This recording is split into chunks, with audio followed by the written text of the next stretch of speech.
Good morning प्यारे बच्चों, मैं हूं आपके एजुकेटर पूर्णिमा और हम करेंगे वर्कशीट नंबर 3। सब्जेक्ट आपका साइंस है और आज डेट है 23 सितंबर।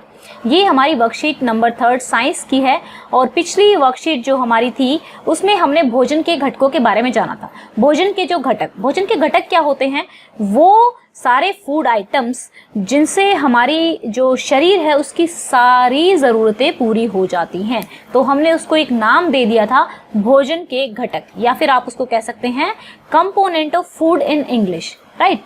तो जो इन भोजन के सब घटकों को हमने एक नाम दिया था पोषक तत्व। हमने एक नाम दिया था जो आप इस वर्कशीट में देख सकते हैं, यहाँ पर पोषक तत्व ये हमने कहा था। तो इस पोषक तत्व में कुछ जो तत्व थे वो हमें ऊर्जा देते थे, कुछ हमारे शरीर को बढ़ाने में हमारी मदद करते थे और कुछ ऐसे थे जिनको जिंदा रहने के लिए ही शरीर के जो सामान्य कार्य होते हैं उनके लिए ज़रूरत पड़ती थी। ठीक है, तो आज हम जानेंगे कार्बोहाइड्रेट्स के बारे में। पिछली वर्कशीट में हमने डिफरेंट घटकों के बारे में पढ़ा था, जैसे विटामिन, कार्बोहाइड्रेट्स, आपका फैट है, प्रोटीन्स हैं, इन सब के बारे में पढ़ा था। आज हम पढ़ेंगे कार्बोहाइड्रेट्स के बारे में। तो चलिए वर्कशीट में देखते हैं। कार्बोहाइड्रेट्स कौन से घटक हैं? जो हमें ऊर्जा प्रदान करते हैं। ठीक है, भोजन में इनका प्रेजेंट होना, उपस्थित होना बहुत ज़रूरी होता है। तो यहाँ पर आपको खाने की चीज़ें लिखनी है जो आप प्रतिदिन खाते हैं, जैसे रोटी खाते हैं, दाल खाते हैं, सब्जी खाते हैं और हम फल खाते हैं। ठीक है, चावल खाते हैं और अगर आप लिखना चाहो तो आप लिख सकते हैं कि आप मैगी खाते हैं, राइट, क्योंकि हम बहुत सारी चीज़ें खाते हैं और हम सलाद भी खाते हैं। ठीक है, ओके बच्चों। नाउ यहाँ पर देखिए कार्बोहाइड्रेट कई प्रकार के होते हैं, जैसे मंड और शर्करा। यानी कि शुगर, मंड जो होता है वो स्टार्च होता है और शर्करा जो होती है शुगर होती है। जो हमारी चीनी होती है उसमें भी क्या होता है? कार्बोहाइड्रेट होता है। जितनी भी मीठी चीज़ें होती हैं उनमें बहुत ज़्यादा कार्बोहाइड्रेट्स होता है। हमारे भोजन में पाए जाने वाले मुख्य कार्बोहाइड्रेट्स हैं, जैसे कि पोषक का नाम। कार्बोहाइड्रेट कहाँ से मिलता है? गेहूं से मिलता है, चावल से मिलता है, चीनी से मिलता है, आलू से मिलता है। ठीक है, आलू से हमें मड मिलता है। ठीक है, चीनी से हमें शर्करा यानी कि मिलती है।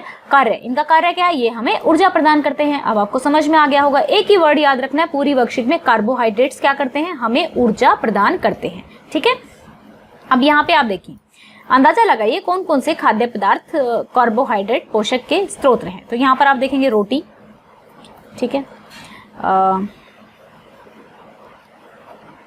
रोटी हो गया यहाँ पे।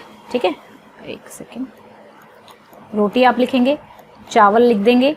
ठीक है, अगर हमें और भी लिखना पड़े तो जैसे सलाद है, इससे हमें फाइबर मिलता है। दालें जो होती है उससे हमें प्रोटीन मिलता है। तो अभी तो हमें दो ही चीज़ें क्लियर दिख रही हैं कि ये चावल है और ये गेहूं से बनी हुई है। तो रोटी और चावल हमारे क्या हैं? कार्बोहाइड्रेट के स्रोत हैं, राइट।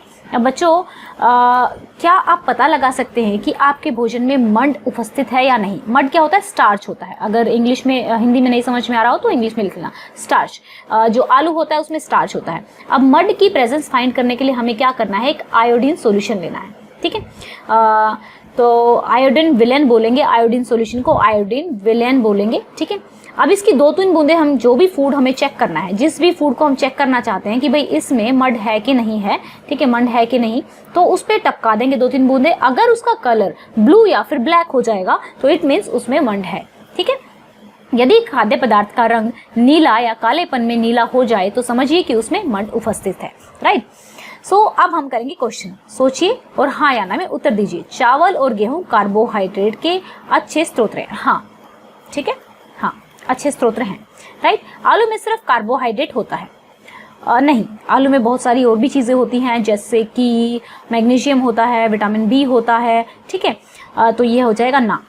ठीक है, नहीं लिखेंगे आप, नहीं ना तो क्या लिखेंगे? नहीं लिखेंगे, राइट, जैसे लिख लेंगे। नाउ खिलाड़ी को खेलने के लिए सिर्फ मक्खन खाना चाहिए। अरे भाई, अगर सिर्फ मक्खन तो क्या करता है? एनर्जी को स्टोर करके रखता है। अब एनर्जी तो कार्बोहाइड्रेट से मिलने वाली है ना, और उसको बॉडी भी तो बनानी है, क्योंकि खेलेगा कैसे अगर उसकी मसल्स नहीं बिल्डअप होंगी? ठीक है, तो उसको प्रोटीन भी चाहिए। तो ये तो गलत बात है, मक्खन से ही काम नहीं चलेगा उसका। तो यहाँ पर भी हम लिखेंगे नहीं। अब आगे, मंड परीक्षण में आयोडीन की आवश्यकता होती है? हाँ, बिल्कुल होती है। तो यहाँ लिखेंगे हाँ। ठीक है, मंड परीक्षण में आयोडीन की आवश्यकता होती है, राइट। तो ये हो गई हमारी आज की वर्कशीट। आई होप आपको अच्छे से समझ में आया होगा। और ये एक नया मेथड मैंने स्टार्ट किया है। अगर आपको ये अच्छा लगा और आपको इस तरीके से पढ़ने से चीज़ें समझ में आ रही हैं तो आप मुझे कमेंट करके बता सकते हैं। और अगर आप हमारे परिवार जूम एजुकेशन के साथ जुड़ना चाहते हैं तो आप चैनल को सब्सक्राइब कर सकते हैं। Thank you, have a nice day, may God bless you.